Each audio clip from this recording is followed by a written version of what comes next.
വടകര കാഫിർ വ്യാജ സ്ക്രീൻഷോട്ട് കേസിൽ മതസ്പർദ്ധ വളർത്തിയെന്ന കുറ്റം ചുമത്താനാകുമോ എന്ന് പരിശോധിക്കണമെന്ന് ഹൈക്കോടതി. അന്വേഷണം കാലതാമസമില്ലാതെ പൂർത്തിയാക്കണമെന്നും ഹൈക്കോടതി പറഞ്ഞു. ഫോറൻസിക് പരിശോധന എത്രയും വേഗം പൂർത്തിയാക്കണമെന്നും ഹൈക്കോടതി നിർദ്ദേശിച്ചു.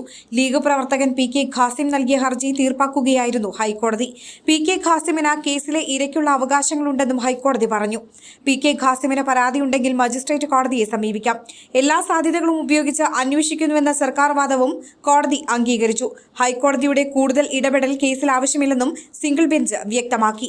നേരത്തെ കേസ് അന്വേഷണത്തിൽ വീഴ്ചയുണ്ടെന്നും തന്റെ പരാതിയിൽ പോലീസ് കേസെടുത്തില്ല എന്നും കുറ്റപ്പെടുത്തി ഹർജിക്കാരനായ പി കെ ഖാസിം ഹൈക്കോടതിയിൽ സത്യവാങ്മൂലം സമർപ്പിച്ചിരുന്നു.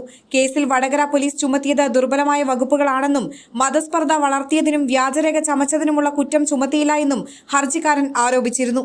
വടകരയിൽ തെരഞ്ഞെടുപ്പ് ഘട്ടത്തിലാണ് മതവിദ്വേഷമുണ്ടാക്കുന്ന പ്രചാരണം നടന്നത്. കാഫിർ വ്യാജ സ്ക്രീൻഷോട്ട് ആദ്യം പ്രചരിപ്പിച്ചത് ഇടത് സൈബർ ഗ്രൂപ്പുകളിലെന്ന് പോലീസ് നേരത്തെ ഹൈക്കോടതിയിൽ അറിയിച്ചിരുന്നു. റെഡ് എൻകൗണ്ടർ വാട്സ്ആപ്പ് ഗ്രൂപ്പിലും റെഡ് ബറ്റാലിയൻ എന്ന വാട്സ്ആപ്പ് വഴിയും കാഫിർ വ്യാജ സ്ക്രീൻഷോട്ട് ലഭിച്ചെന്നും പോലീസ് ഹൈക്കോടതിയിൽ നൽകിയ വിശദമായ റിപ്പോർട്ടിൽ ചൂണ്ടിക്കാണിച്ചിരുന്നു.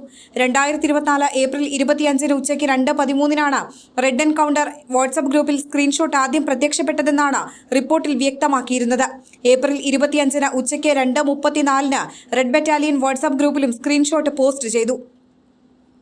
അമൽറാം എന്ന വ്യക്തിയാണ് അവിടെ പോസ്റ്റ് ചെയ്തത്. അന്നേ ദിവസം വൈകിട്ട് 3 അമ്പാടിമുക്ക് സഖാക്കൾ എന്ന പേരിൽ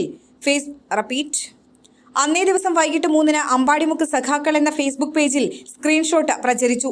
അതിൽ അഡ്മിൻ മനീഷാണ് സ്ക്രീൻഷോട്ട് പോസ്റ്റ് ചെയ്തത്. രാത്രി 8:23 പോരാളി ഷാജിയുടെ ഫേസ്ബുക്ക് പേജിലും സ്ക്രീൻഷോട്ട് പ്രചരിച്ചു. അഡ്മിൻ അബ്ബാസ് ആണ് പോരാളി ഷാജി പേജിൽ ഇത് പോസ്റ്റ് ചെയ്തതെന്നും പോലീസ് സമർപ്പിച്ച റിപ്പോർട്ടിൽ പറഞ്ഞിരുന്നു.